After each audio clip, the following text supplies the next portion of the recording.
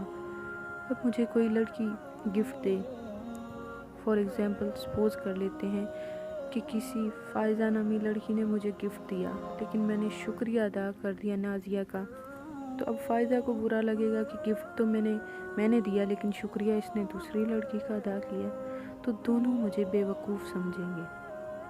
تو ہم بھی یہی کر رہے ہیں اللہ کے ساتھ، نعمتیں اللہ کی ادا کھا رہے ہیں لیکن شکر غیر اللہ کا ادا کر رہے ہیں، قبروں پہ چڑھاوے چڑھا رہے ہیں، اللہ کی مخلوق کو حاجت روا مشکل کشا سمجھ رہے ہیں، تو یہ بھی اللہ تعالیٰ کی ناشکری ہے۔ اللہ پاک جو سنا، جو میں نے بیان کیا، اس پر عمل کرنے کی توفیق عطا فرمائے اور ہمیں حقیقی معنوں میں مسلمان بنائے اور دین کی صحیح سمجھ عطا فرمائے۔ وما علینا الا البلاغ وما توفیقی الا باللہ۔